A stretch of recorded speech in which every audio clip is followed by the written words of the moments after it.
Bonjour, je m'appelle Foxy and welcome to the French Revolution episode. I don't even know what we're on at this point now, but welcome to the French Revolution. We're here for the Austrian Grand Prix, and we've got a second sprint race of the season. The first one you would have seen at Baku, where I actually didn't know. I don't think you would have seen the one at Baku because I lost the footage for it. So we're here for the Austrian Grand Prix. Now, I'm a bit of a rush for today's episode because as I'm recording this, I've got an hour and a half until the Belgian Grand Prix in real life actually kicks off. So hopefully we can get it all done, but there's a lot of rain on the horizon. So worst cases, I'll just do the sprint and I'll probably just do the race afterwards, really, just to give myself a bit of time. If you enjoyed the video though, drop it a like, subscribe if you're new around here as well. Here is the development race. As you can see, all the teams have made some upgrades heading into this weekend. They've actually done more upgrades than we've done. Now, of course, we're obviously flying through the order. I mean, if you look at the comparison, we've all closed up quite a lot. But heading into this race weekend, we haven't got as many upgrades in the pipeline. And the reason really for that is we're at the stage where we're just getting a lot of major upgrades in. So it's not really that useful. So that's where we are. Red Bull are pulling away, Ferrari and Mercedes, equal updates, same with Aston, but we're just sort of just in front of them, but a little bit in there. So I've got all my engine components ready to go. Keep checking that now. Let's get straight into qualifying though. I've got to skip and simulate practice 2 then, and then move to the sprint. Oh yes, very lovely lap indeed. It's not rained actually. It said it was going to rain for this quali session, so maybe later on it will. But so far, it's dry. Which is fine by me. Alright then, so we make it through safely into Q2, just doing that one run. Sainz does pit me by about 1/10 of a second, basically. And then Gasly, half a second down. Everyone else half a second down, which is quite interesting to note. Any big hitters? Ooh, Piastri out in Q1. That'll be a shame for him. Yeah, just Piastri really, the big hitter. Knocked out in Q1. Everyone else, oh look, Aston Martins cannot be separated, literally. Well, we're through, and that's all we need to do. Hello. I literally just said that there's been the forecast for rain for quali, and it's not here. Well, it is now, so now I've got to adapt to wet conditions. That's great. How's this lap going to do? Norris goes quickest. And we jump him. I think I was 6/10. Sliding my way around the last corner. Bit of a scruffy lap, but we still improve to go to a 13.2 on the dot. I have no fuel left. But I think I should be alright with that, to be honest. Right, there we go then. Q2 done and dusted. We are through into the final part of qualifying. Lewis Hamilton, though, is not in the final part of qualifying. There he is. P11 only for the Mercedes man. That is a massive disappointment, but the rest are pretty much who we normally expect to see going through into this session. So obviously both myself and Gasly have made it through, the Ferraris are through, both Astons are through, and the McLaren of Norris is through, but Lewis Hamilton is not. Now let's see what qualifying 3 brings us weather-wise. I don't think this is wet weather conditions. Is everybody else on the wet? Yes. I didn't think they were. I've made an error then. Right, we're back out on a set of dries. I'm not sure why the game didn't tell me that I mean, I looked at the laptop and it just said rain. But I don't know why the game didn't just tell me. Genuinely, probably one of the most funnest laps I think I've just ever done. I don't know what this game has done, whether it's just the bug fixes that EA and Codemasters have done, whether it's just me learning this game a bit more and understanding that when it comes to, people on ABS, you have to run 51 brake bias to make braking work or anything like that. But right now, I'm having so much fun with this game compared to when it first came out. Because when it first came out, I would have been more satisfied to get my money back.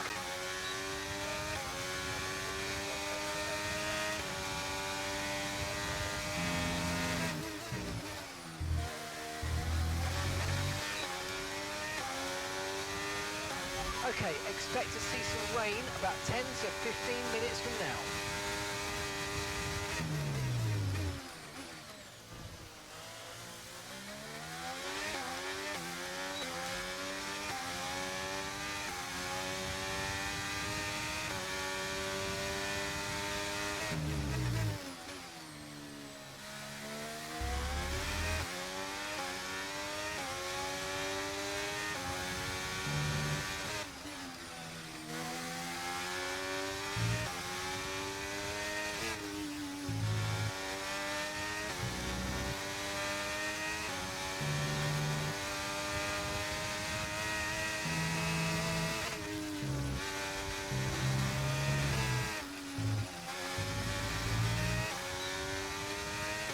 found more time. I love this track. I love it. I love Austria. I can just wring the neck of it. And I know what people are going to say. Either A, the game's too easy, difficulty-wise, I don't care. And B, track limits, again, I don't run straight because I don't care. I'm having fun. That's the whole point of me doing this, and I'm just having loads of fun right now. Yeah, oh, that was quite a significant pole margin. I didn't even need to go out again. I was 1.9 odd seconds clear, and I thought, alright, because they went out right at the start, it might improve, but I've just smashed them. Right, here we are for the sprint. It's going to be a dry race, and I think I'm just going to go soft tyres. I did have quite high tyre wear in practice, but I can work on that for the main race itself. But for the sprint, I'm going to run the soft tyres and hopefully just have a fun sprint, really. See how we can do. 5 lights. And it's lights out and away we go! Bit of a wheels finish start, but Russell's on the mediums, just as expected. They're battling. I've noticed that the HUD changes that I've made as well don't work in quali. Only in the race. Oh, yellow flag. I think it's just because they're bunched up. In fastest lap gap, 2 seconds now. Looking pretty comfy. Another tank lap on the exit. I need to calm it down a bit. That was a simple event. Job done. Sprint over. We win. So, here is the results then from the sprint. So, we take the victory ahead of Charles Leclerc and then Carlos Sainz in 3rd place. Russell finishes in 4th. Verstappen is 5th. Perez is 6th. Gasly is 7th. And Lando Norris is 8th, rounding out the points there. So, overall though, we won that race by about 3 seconds. Leclerc was actually not that bad. He actually had decent pace on him. Obviously, we were able to basically build out the gap to about 2-3 seconds very quickly. And that point onwards then, I just sort of managed the pace a little bit. But I think a key area that I now need to look at upgrading is definitely my ERS. Because I feel like when I'm utilising my ERS, I'm able to pull away a lot more, but I keep not having enough. So I need to look at that, potentially look at some ERS upgrades. How does that affect the standings? There you can see. So the gap drops to 37 points now between myself and Max Verstappen in the top of the championship. And we pull away slightly from Perez, 11 points clear now. Russell and Hamilton tied on 109 points apiece. Of course, Hamilton, no points for him in this sprint, but obviously we got the main event to come. Leclerc is 6th in the championship. Gasly, my teammate, I think he stays 8th, but he's just pulled a couple of points clear of Fernando Alonso. The Constructors' Championship, meanwhile, we're still 176 points on the board, 104 points back from Red Bull. The aim is to still beat Red Bull in the Constructors. Obviously, the French Revolution is looking to destroy everybody in the grid as quickly as possible, really, and that's what we're trying to do. So let's, for you guys, move straight into the sprint for the main race. For me, though, I'm going to go watch the Belgian Grand Prix, and then I will join you for the race. Alright, so here we are for the main event, the Austrian Grand Prix, and I've just gone ahead and watched the real-life Belgian Grand Prix. You'll never guess what happened in that. But we're here for the main race itself. Now, I'm very tempted to start on the medium tyres and basically just see how the race goes. I mean, it wants me to start on the hards, but I just don't really want to do that at all. So what I'm going to do is I'm going to start on the mediums and basically just see how long I can take them. And if they can go to like lap 15, 16, I'll box for softs. If they can't and I can only go to like lap 10, 11, 12, I'll go onto the hard tyres. And we'll basically make it up as we go along. So mediums for me. We'll see what everyone else does, though. I have no idea. Oh, Leclerc's going soft, Sainz medium, a lot of soft tyres, all right. And it's lights out and away we go! Good start. Right, this is where it's going to get a bit problematic. Leclerc on the softer tyres. Yellow flag behind, but I presume that's because same as the sprint. They're all just bunched up there. Absolutely sensational second lap of this race. And we're out of DRS of Leclerc now. That's massive. Looks like Sainz at the moment is very much struggling on his medium tyres. Not for us, though. We're absolutely fine on ours. Went wide then into T1. That nearly caught me out. Pace is still really strong, though. 3.2 now the gap to Leclerc. Constantly building it per lap. I think we're getting to the phase of the race where the soft tyres are starting to wear down. We're quicker now than Leclerc. More so than what we have been at any point since the start of the race. There's a yellow flag. Guan Yu Zhou out the session. Doesn't look like it's going to be a safety car or anything like that. It's just going to have a quick flashback at where Zhou Guan Yu retired from. I think this is Zhou, but watch out because it's... Oh, no, never mind. Yeah, here he is then. On the main straight. And it's an unfortunate one. Oh, yeah, his engine's gone. That's a bit of a shame for him. He's just saw the puff of smoke coming out the back of the car. No safety car, no VSC, nothing like that. So we keep going. Get the feeling that they're going to pit because I've had an incredibly scruffy lap. And they've been, there they are, they're coming into the pits. So the soft tyre runners are in, which is fine. So they'll go on to mediums, and then they will hopefully be in traffic, which will help me out, because I need to go long. My strategy hasn't gone as planned. Leclerc rejoined behind one of the McLarens and my teammate Gasly. Now, Gasly was on the hard tyres. I was expecting him to, go long and hold up Leclerc. He's not done that. So now, Leclerc has got an opportunity here to really eat into my lead. Right, Sainz pits. We're going to be boxing this lap for a set of softs. We might lose the lead to Leclerc, but we'll have the fresh softs, and when the rain arrives, we'll be able to be quicker. Sainz goes hards. That's the wrong call. Here we go then, time to pit. So like I said, we'll probably lose the lead to Leclerc because of the undercut, but we will have the soft tyre advantage. So let's box, get these on, and away we go. I'm not quite sure how used they are. Okay, they've only done literally one lap out there, so that's absolutely fine. No issues for us whatsoever. Leclerc's on the main straight. I take it all back. I'm not going to lose the lead to Leclerc. It's just going to be less, obviously, than what it was. That's fine. 1.4, not a problem. I can work with that. Oh, that was a waste. It's just started raining now. I get the feeling my pit stop's just a waste of time coming in. Get the inters on. I think it's time. Leclerc follows me in. I've wasted a stop then. If I stayed out just 2 laps more, I would have been absolutely fine. No issues at all with inters. That's annoying. Get a good stop from the boys. Good stop. Well done. Alright, we're in. And Leclerc has been held. He's been held horribly then. I think he's been held by, I think it was just Russell. But it's enough that it gives me an advantage. And that's, oh no, that's my teammate Gasly. That's Gasly that stopped at the exit there. He's holding everyone up now. What the hell's gone on with Gasly in the background? He's literally holding everybody up. Gazman is doing bits for me. Oh, God, for God's sake. It does this all the time. I need to go back to Gasly. Where is he? Here he is. He's going to have a spin now, isn't he, at this point? Exactly what he's done. He's gone right the way round, and he's completely blocked the pit exit. Stroll's not going to be able to... Okay, Stroll did get through. Nope, Stroll's had to stop. And Gasly stopped as well. It's all gone wrong for Gasly. Oh, you bugger. Gasly, why have you done that, man? I had a gap. Now I don't anymore. Right, why this safety car is a nuisance and why I was actually quite annoyed with it. The problem I've got is I had those 4.3 seconds to basically get used to racing conditions on heavier fuel in the wet. Now, yeah, we did wet running in qualifying, but that's quali laps. That's not, racing in, heavy fuel conditions. So the 4.3 seconds I could have used to find out basically what corners I was losing at, etc. Now, I've got them all up behind me. We're all going to have max ERS, so we're all going to be pushing really hard. And it just doesn't allow me to have a buffer, which means I'm more prone to making mistakes. That's why I didn't want this safety car. That's what we want. Safety car's in this lap. I am now the safety car. You will all stay behind me at all costs. Hopefully till the checkered flag, really. I'll just bolt off the last corner, I think. Keep everyone nice and bunched. Till the last corner. And then I will go.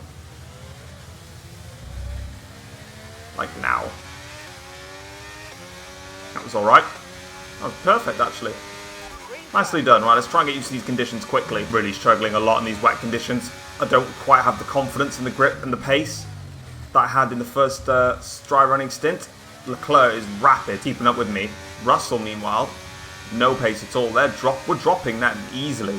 But Leclerc's really quick. This was an excuse, but in the wet conditions, my game is not exactly running as smoothly. Merci beaucoup, ladies and gentlemen. That is deux wins in a row. Deux wins in a row. Lovely jubbly, the French Revolution continues those reign supreme of everyone else. Okay, well, here is the, this is the race results from the race itself. You can see that we managed to win the Grand Prix 1.2 seconds ahead of Charles Leclerc. Russell in third, ahead of Verstappen. Norris in fifth. Perez 6th. Hamilton up to 7th. Sainz 8th. Piastri 9th, Alonso 10th. Of course, Gasly not scoring any points as he spun round and caused that safety car.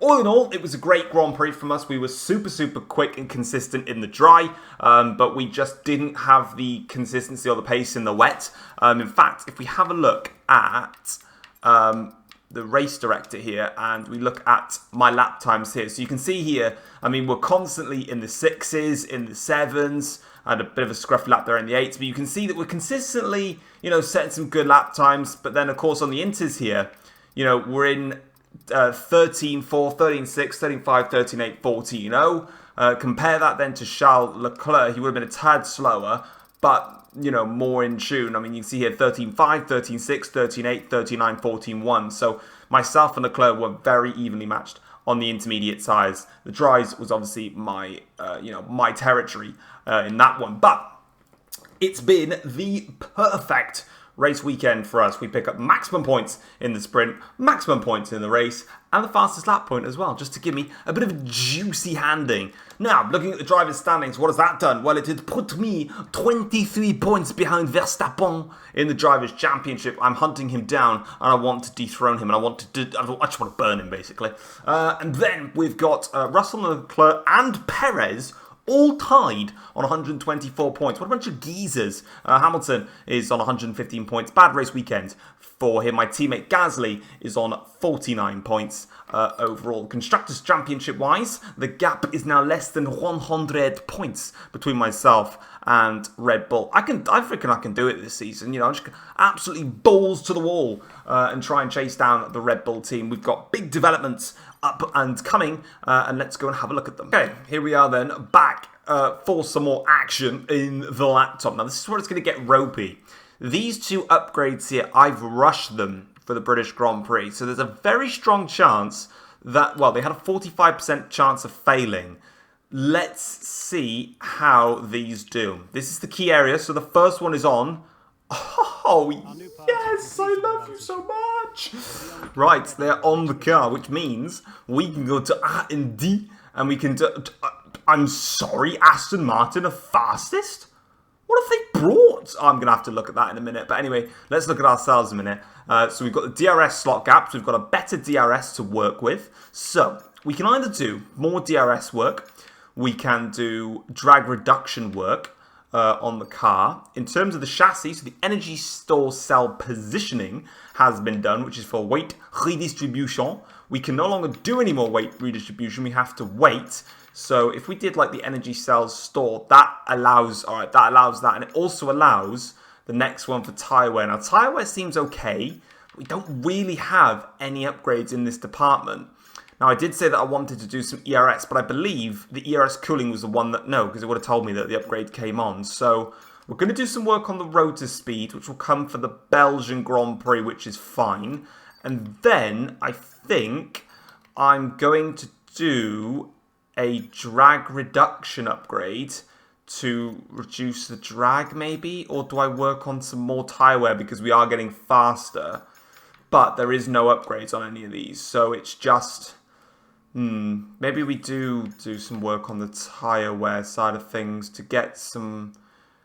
Let's do that, because the chassis is a little bit down compared to that. If you look at the aero, we're second fastest. The power were the best, so we'll work on the chassis and bring a tyre wear upgrade. And then hopefully then, once we get the tyre wear... Oh no, because which one... Oh, because this one does the engine cover, and it unlocks more if we did this one. But then maybe if we do this one at the Hungarian Grand Prix, hopefully get it in time for the Belgian Grand Prix, we'll work on it. We'll work on that. That's actually a good idea. Let's cancel that. Let's whack this one on to get it before the Belgian Grand Prix to unlock everything else, and then we'll do the tyre wear one and hope to get that for the Belgian Grand Prix. We'll work it that way.